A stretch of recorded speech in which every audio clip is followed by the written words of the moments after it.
Hello guys, a very good morning to all of you. Course की last video में हम लोग material control की टेक्निक्स को डिस्कस कर रहे थे, जहाँ पर दो technique, determination of stock level and secondly EOQ, determination of stock level and EOQ यानी इकोनॉमिक ऑर्डर क्वांटिटी को हम ऑलरेडी डिस्कस कर चुके थे। आज हम थर्ड टेक्निक की बात करने जा रहे हैं, जो कि है आपकी मटेरियल टर्नओवर रेशो। इस टेक्निक को इन्वेंट्री टर्नओवर रेशो के नाम से भी जाना जाता है। ये टेक्निक क्या होती है? ये टेक्निक बताती है कि मटेरियल कितनी स्पीड से मूव करता है। यानी देखो, मटेरियल वैसे टर्नओवर का मतलब सेल्स होता है, बट यहाँ पर हम जो कर रहे हैं कि मटेरियल टर्नओवर यानी कितने टाइम में मटेरियल यूज़ हो जाएगा। याद रखने के लिए कि टर्नओवर कितने टाइम में जो मटेरियल है आपका ओवर हो जाएगा, उस चीज़ को कैलकुलेट करने में हेल्प करता है हमारा मटेरियल टर्नओवर रेशो।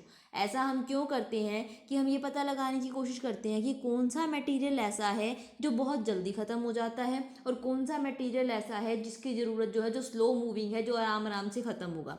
इससे हमें क्या फ़ायदा होगा कि अगर हमें ये पता है कि कौन सा मटेरियल जल्दी यूज़ होता है और कौन सा स्लोली, तो इसका मतलब हमें क्या करना चाहिए, ये मटेरियल ज़्यादा ख़रीदना चाहिए और जो स्लो मूविंग है उसका ज़्यादा स्टॉक नहीं रखना चाहिए। उसको हमें क्या करना चाहिए, क्योंकि वो यूज़ आराम आराम से होता है तो उसकी क्वांटिटी भी हमें कम ही रखनी चाहिए। जो हम मटेरियल टर्नओवर रेशो निकालते हैं, यानी जो हम पता लगाएंगे कि आपका जो स्टॉक है स्लो मूविंग है या फास्ट मूविंग है, उसके लिए हम जो फॉर्मूला यूज़ करते हैं वो है कॉस्ट ऑफ मटेरियल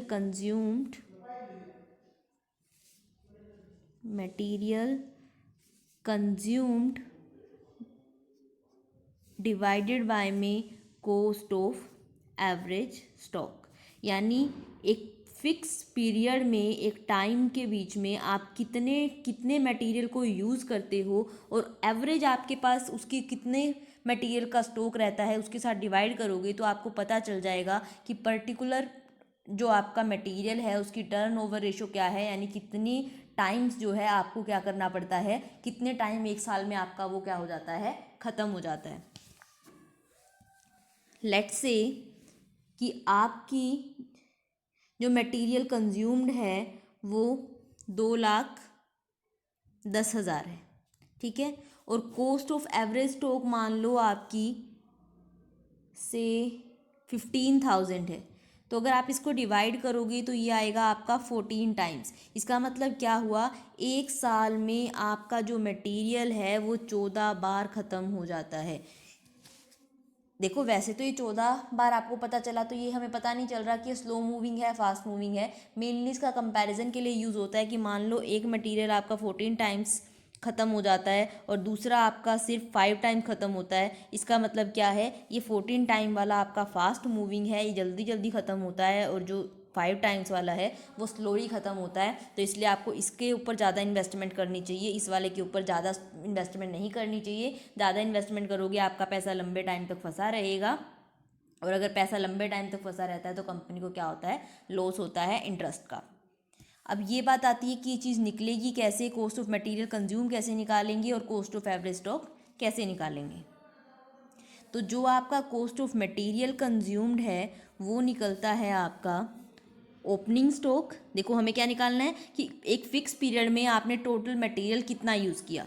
तो आपने कौन सा मटेरियल यूज़ किया होगा, एक तो आपके पास जो पुराना ओपनिंग स्टॉक पड़ा होगा वो, प्लस जो आपने इस साल परचेज़ किया होगा वो। ये तो हो गया आपके पास टोटल स्टॉक। फिर हो सकता है कि कुछ स्टॉक हमारा बच भी गया हो, यानी फिर क्लोजिंग स्टॉक को लेस कर दो तो हमारे पास आ जाएगा कि इस साल में हमने कितना स्टॉक जो है टोटल यूज़ किया है। Opening stock plus purchases minus closing stock. तो अगर इस फॉर्मूले को यूज़ करेंगे तो हमारे पास आएगी कॉस्ट ऑफ मटेरियल कंज्यूम, और एवरेज स्टॉक होता है हमारा opening stock plus closing stock divided by 2। यानी opening stock plus purchases minus closing stock divided by में opening stock plus closing stock divide by 2 is equals to material turnover ratio. एक बार short में revise करवा रही हूँ। Material turnover ratio का मतलब है वो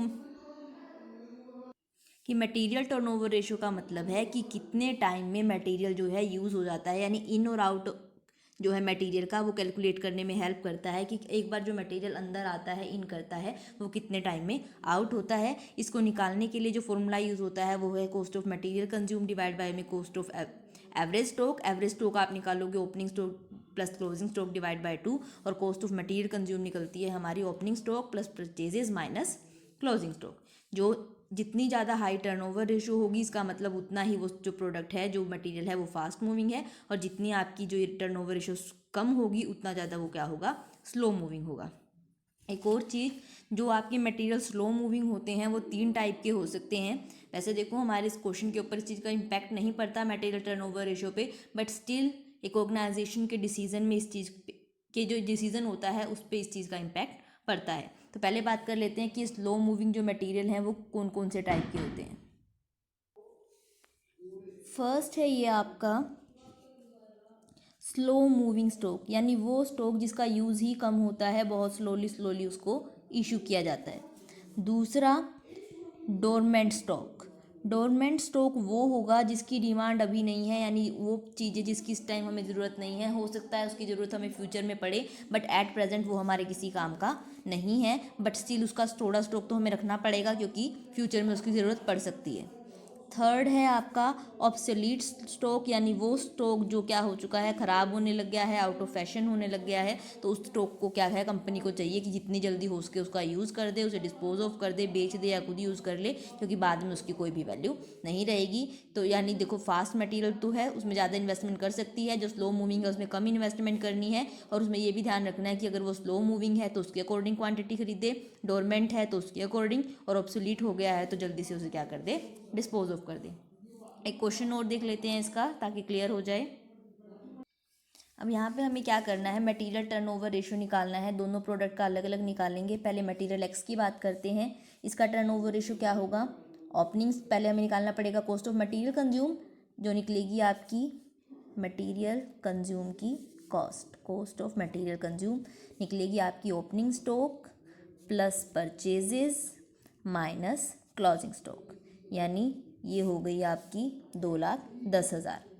एवरेज स्टॉक चाहिए। एवरेज स्टॉक का फॉर्मूला था हमारा opening stock plus closing stock divide by 2, यानी 20,000 प्लस 10,000 डिवाइड बाय 2, यानी 30,000 बाय 2 इज इक्वल्स टू 15,000। तो आपकी मटेरियल टर्नओवर रेशो आ गई 2,10,000, यानी cost of material consume divide by में average stock is equals to material turnover ratio 14 times. अब material Y की निकाल लेते हैं ठीक इसी तरीके से। Opening stock plus purchases minus closing stock is equals to cost of material consume, जो आ गई हमारी 70,000। फिर एवरेज स्टॉक यानी opening stock plus closing stock divided by में 2, यानी ये आ गया हमारा एवरेज स्टॉक।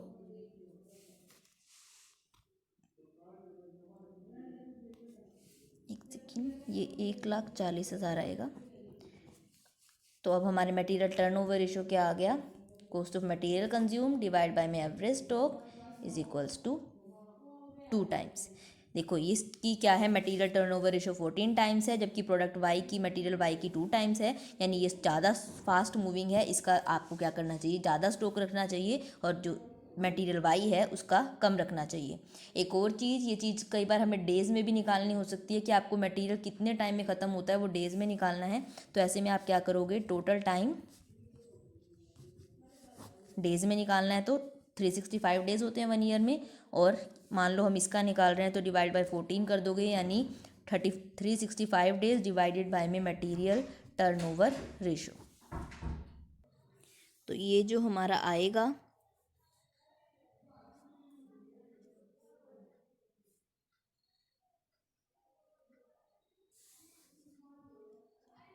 यानी लगभग 26 टाइम्स जो है आपका मटेरियल, पूरे टाइम्स नहीं 26.7 डेज़, यानी 26 डेज़ में जो आपका मटेरियल है एक बार परचेज़ किया हुआ क्या हो जाता है, ख़त्म हो जाता है। अगर इसका डेज़ में निकालेंगे तो 365 डेज़ डिवाइडेड बाय में मटेरियल टर्नओवर रेशो यानी 2, यानी ये आ गया हमारा 182.5 यानी 182 दिन में लगभग जो है आपका मटेरियल क्या होता है, ख़त्म होता है। यानी आपका जो मटेरियल एक्स है वो फास्ट मूविंग है, वो 26 दिन में ख़त्म हो जाता है, और जो मटेरियल वाई है वो स्लो मूविंग है, क्योंकि उसको ख़त्म होने में 182 दिन लग जाते हैं। इसलिए आपको ज़्यादा स्टॉक मटेरियल एक्स का रखना चाहिए। मटेरियल टर्नओवर रेशो सिर्फ हमें इसी चीज़ में मदद करेगा कि किसका मटेरियल जो है हमें ज़्यादा रखना है और किसका कम रखना है। ये जो है बहुत ही एक ऑर्गेनाइजेशन के लिए वाइटल डिसीजन है, ताकि वो क्या कर सके, ओवर स्टॉकिंग उस मटेरियल की ना हो, उसके अंदर पैसा ना फंसे जो कम ज़रूरी है, बल्कि पैसा वहाँ लगे जहाँ पर क्या है उसकी ज़्यादा ज़रूरत है। ये था आपका material turnover ratio. Thank you.